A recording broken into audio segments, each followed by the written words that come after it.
The story's been told a million times. You know, what's happened here, you know, since the 50s and 60s and so on and so forth. Detroit does have a past. There's a whole lot more forward for Detroit than there is in the past. 3 years ago, our fine city declared bankruptcy to save a sinking ship, and the world responded, your city's done, and they left Detroit for dead. Here's the thing about leaving something for dead, is that you don't quite kill it when you have the chance. The late 20th century and early 21st century, there's 10 things that could have gone wrong in large American cities, and you know, Philly had 5 of them, and New York had 6 of them. Detroit had all 10, right? We got hit with everything. Did our city die? No! Did our club die? No! You need something to rally around, you need something to bring people together, and soccer does it wonderfully. Let me tell you something else about leaving something for dead. Sometimes the things that are left for dead come back for revenge! We have a lot of economic struggle in this city, and this soccer team is not going to save Detroit.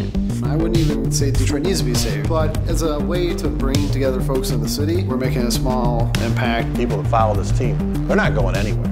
You feel a part of something, you feel a part of something much, much bigger than yourself. The city is our home, the stadium is our team's home, and we want as many people as possible to enjoy it. Having a place where people come together is incredible. A stadium like Keyworth does that on a different level.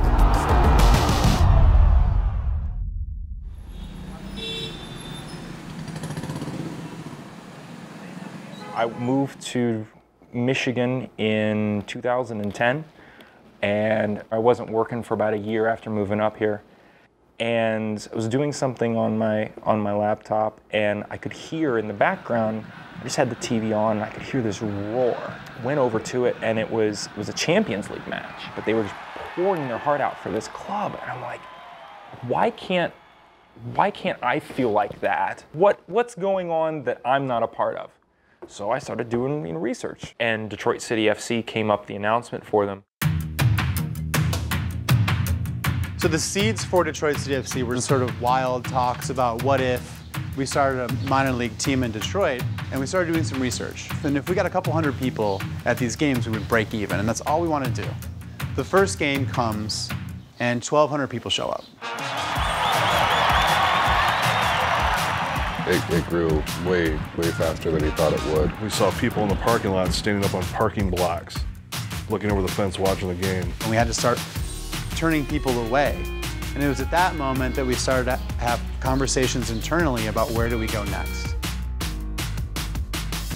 Hamtramck is 2 square miles. We're completely surrounded by the city of Detroit. Hamtramck is literally the world in 2.2 square miles. You have 30 different nations here.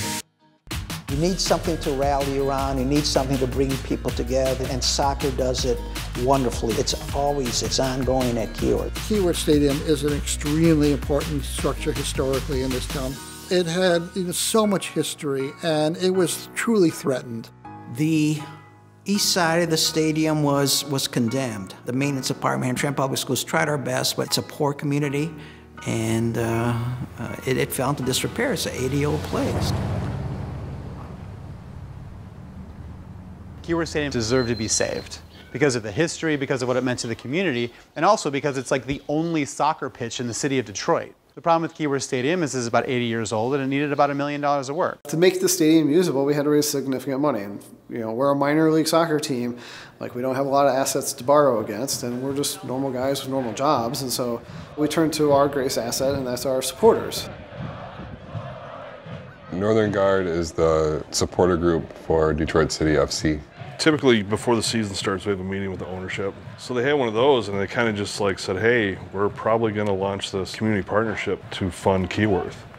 And then they told us the total, and we're all like, ooh, seems like a lot of money for us. $400,000 was the minimum that had to be raised to get the bare minimum done at Keyworth that needed to be done. And me being the pessimist, I said, you might get 30K out of us. I mean, just knowing our group, and everyone's struggling to make ends meet. We got 90 days to come up with $400,000.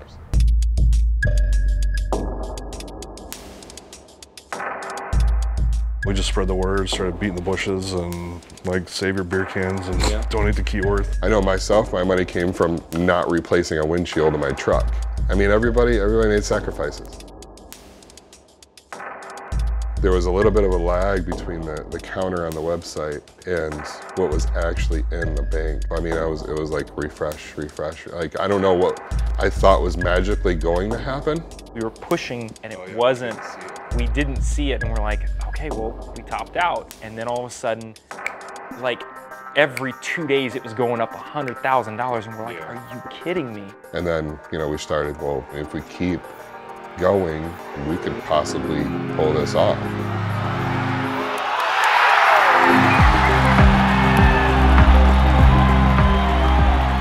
When the team wins, I think we all share in the sense of that victory, but when we hit the mark in the investment, that was truly us giving our players a win. And it brought us all together. And maybe most importantly, the community of Hamtramck got a lease on life for one of the most important structures in its city.